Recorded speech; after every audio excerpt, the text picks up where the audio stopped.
over the years was incredible. And you asked in the beginning about, what was my vision kind of coming into Macy's. The vision is meaningless without the troops being willing to follow. The vision is the beginning if the colleagues are not willing to embrace. And I saw the Macy's team so interested in delivering a better experience for the customer. They're like, absolutely, let's do this better. We have the capacity to show retail, to show the consumer Macy's at its best, as opposed to just trying to survive. And I think there's a fine line that you move from surviving to getting into the game, to playing to win, to making sure you're showing the customer the very best that you're capable of.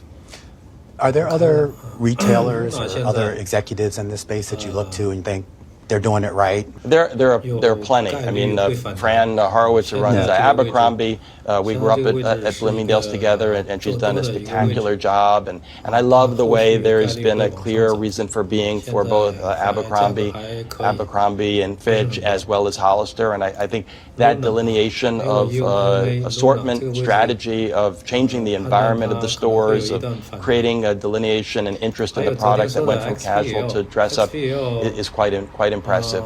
I mean, obviously, I love brands like Apple. I love Costco as a brand. I respect them immensely because Costco because people pay to get in. I think that's such an incredibly powerful element too. The things are never in the same place. You don't know what they're going to have in stock, but yet the clarity of what they do, the followership that they have, I have that same ambition for Macy's, Bloomingdale's, and Bluemercury in very different businesses. There's love for the Costco brand, and the experience that people have is consistent enough that it reinforces that. That's what I want for Macy's. One issue with Costco is they've done a good job with regards to their own private label brands, Kirkland and et cetera.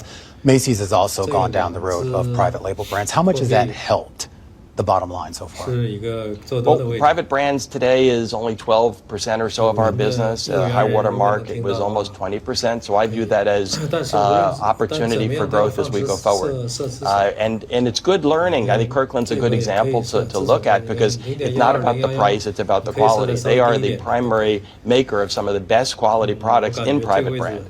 And I think sometimes we went about private brand being about the lowest price. And what we've tried to do is say, where's the white space within our assortment? Where are we missing things that private brand could play a larger role in? The CEO of Macy's Inc., Tony Spring there. All right, let's push ahead to what to watch over the next 24 hours, things that could move the markets, Katie. We start in the UK. Yeah, 2 a.m. Eastern, that is UK CPI. We also have Euro area CPI. Then you get to the pre-market. It is still earnings season, theoretically. General Mills reporting. And aftermarket, we're going to get one more tech company, Micron, of course, storage capacity, and a lot of Fed speak tomorrow. Who you got? Waller, Williams, Bostic, a lot to listen to. Should be interesting to hear what they have. Are any of them on the shore? I hear Waller's being interviewed. Waller's, yeah, back in the circle. All right, Balance Power is coming up next. This is Bloomberg. 谢谢收看和收听，我们下次再见。